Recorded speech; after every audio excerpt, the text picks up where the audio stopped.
10 वर्ष नाशिक जिल्ह्यावर दादागिरी केली, दहशत केली आणि त्यांना त्या जनतेने तिथून भयमुक्त होण्यासाठी पूजा तसंच हे भयमुक्त त्यांच्या तोंडातून उद्गार येणं असं मी समजू शकतो।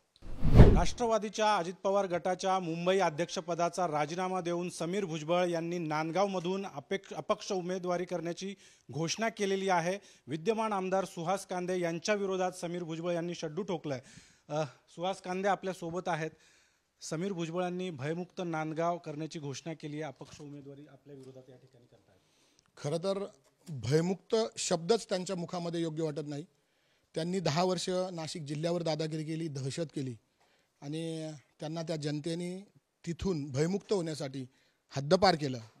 भुजबळांना खासदारकीमध्ये पाडलं, समीर भुजबळांना खासदारकीमध्ये पाडलं, त्यांचं राजकारण बऱ्या प्रमाणामध्ये संपवलं।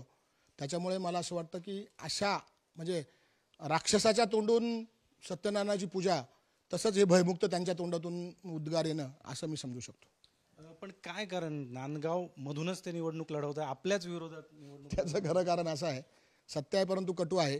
त्याचं कारण असं आहे की मी त्यांच्या विरोधामध्ये त्यांनी जो महाराष्ट्र सदनाचा 4,500 कोटीचा जो घोटाळा केलेला आहे त्याच्या विरोधात मी हायकोर्टात गेलेलो आहे आणि हायकोर्टाने आता त्यांना नोटिसा काढलेल्या आहेत आणि त्याच्यातून त्यांनी मला अनेक वेळा, मला 2 दिवसापूर्वी सुद्धा फोन होता की समीर भुजबळ उभे राहणार नाही, तू ती केस मागे घे।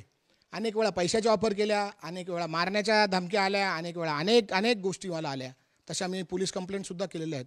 त्याच्यामुळे मला असं वाटतं की मी ही काही 4,500 कोटीची त्यांना ते द्यावाच लागतील किंवा त्यांना जेलमध्येच थांबावं लागेल आणि शासन त्यांच्या प्रॉपर्ट्यांमधून ते वसूल करेल।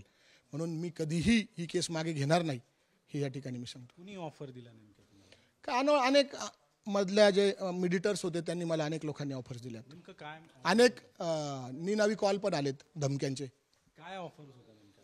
पैसे घ्या, मागे थांबतो, राजकारणात आम्ही तुम्हाला निवडून देतो, तुम्ही थांबा वगैरे वगैरे अनेक अशा ज्या त्या असतील त्या। नेमकी कुठली केस आहे महाराष्ट्र सदनाची? एकच आहे, आपण नेटवर गेलं की आपल्याला समजेल, महाराष्ट्र सदन घोटाळा एकच केस आहे। त्यामध्ये खरं तर न्यायालयाने भुजबळांच्या बाजूने निकाल देखील दिलेला होता। मी हायकोर्टात खालच्या कोर्टात निकाल दिलेला आहे, त्याच्या विरोधात मी अपीलात गेलेलो आहे आणि ज्याने निकाल दिला, ज्या जज साहेबांनी, न्यायाधीशांनी, त्यांच्या विरोधात गेलो होतो, त्यांची बदली केली। आता नेमकं काय म्हटलंय मग कोर्टाने? नाही, आता कोर्टाने नोटिसा दिल्यात त्यांना की आपलं म्हणणं मांडा म्हणून। आपण गंभीर आरोप केलेत, एकूणच आता पुढचा आपला पुढची दिशा काय असणार आहे? पुढची माझी दिशा हीच आहे की त्यांना शिक्षा झाली पाहिजे। त्यांना हे 4,500 करोड रुपये त्यांनी वेगवेगळ्या प्रॉपर्ट्यांमध्ये अटकवलेले आहेत, ते सरकारने जमा करून घेतले पाहिजे।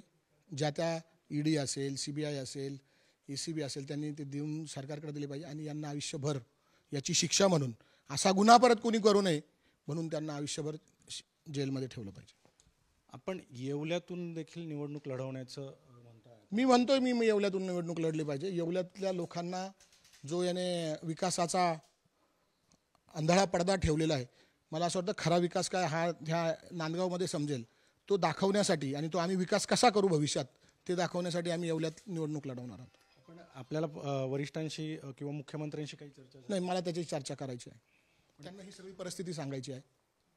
महायुती एकसंध राहावी म्हणून खरं तर वरिष्ठ पातळीवर नेते सर्व प्रयत्न करत आहेत आणि एक उमेदवार निवडून आणण्यासाठी सर्वांनी एकजूट राहा अशा पद्धतीचे सूचना देण्यात येत आहेत। इथे मात्र महायुतीमधल्याच घटक पक्षातल्या एका नेत्याने आपल्या विरोधात, मला असं वाटतं की हा प्रश्न आपण आदरणीय समीर भुजबळांना आणि आदरणीय छगन भुजबळांनाच विचारावा। हा प्रकार महायुती तोडण्याचा प्रकार, महायुतीबरोबर गद्दारी करण्याचा प्रकार हा मी नाही केलेला, हा त्यांनी केलेला आहे। त्याच्यामुळे हा प्रश्न त्यांच्यासाठी खूप छान आहे। पण आपण येवल्यातून लढणार का? नाही, आता मला मी वरिष्ठांना विचारणार आणि वरिष्ठ हो म्हटले तर मी लढणार, अन्यथा नाही। मी आमचा शिवसेना पक्ष हा आदेशावर चालतो, पक्षाने आदेश दिला तरच लढेल, नाहीतर मग मी नाही। पक्षाने मला सांगितलं आता इथं उभं नका राहू तर मी उभं नाही राहणार। आदरणीय एकनाथ शिंदे साहेब जो सूचना करतील, पक्षाचा आदेश माझ्याशी शिरसंवाद आहे। पक्षाने आदेश दिला तर येवल्यातून छगन भुजबळ यांच्या विरोधात देखील निवडणूक लढण्याची तयारी असल्याचं सुहास कांदे यांनी म्हटलेलं आहे।